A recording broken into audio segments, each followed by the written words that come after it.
প্রিয় ভাই ও বোনেরা, আজ আমরা একটি কষ্টের সংবাদ আপনাদের জানাতে এসেছি। 2016 সালের পবিত্র কোরআনের আলো প্রতিযোগিতার একজন প্রতিযোগী, আমাদের অনেকের পরিচিত মুখ হাফেজ আবু নাঈম রাহিমাহুল্লাহ পানিতে ডুবে ইন্তেকাল করেছেন। ইন্না লিল্লাহি ওয়া ইন্না ইলাইহি রাজিউন। তিনি আমাদের মাঝে বেশি কথা বলেননি, কিন্তু কোরআনের মাধ্যমে অনেক কিছু বলে গেছেন। একসময় যে কণ্ঠে আমরা আল্লাহর কালাম শুনেছি, আজ সেই কণ্ঠে দুনিয়ায় আর শোনা যাবে না। আসুন তার তেলাওয়াতের কিছু অংশ আমরা শুনে আসি। আউযু বিল্লাহি মিনাশ শাইতানির রাজীম।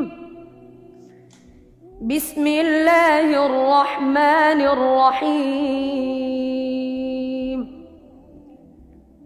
أو كالذي مر على قرية وهي خاوية على عروشها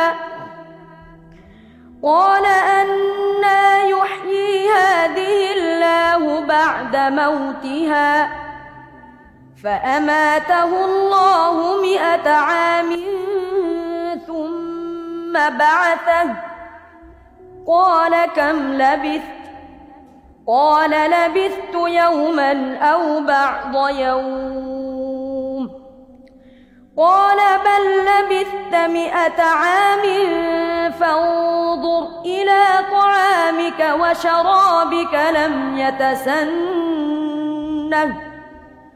وانظر إلى حمارك ولنجعلك آية للناس وانظر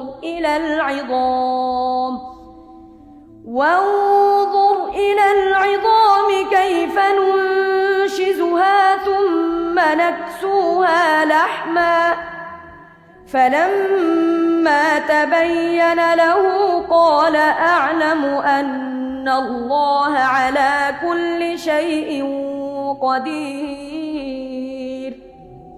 এই তেলাওয়াতই তার পরিচয়। এই কুরআনের সাথেই তিনি জীবন কাটিয়েছেন।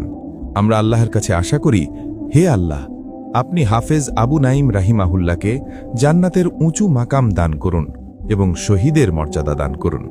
তার পরিবার ও আপনজনদের জন্য সবর সহজ করে দিন। আজকের এই স্মরণ আমাদের মনে করিয়ে দেয়, জীবন অল্প, কিন্তু কুরআনের সাথে সম্পর্ক থাকলে জীবন অর্থবহ হয়ে যায়। আল্লাহ আমাদের সবাইকে কুরআনের সাথে জীবন কাটানোর তৌফিক দান করুন।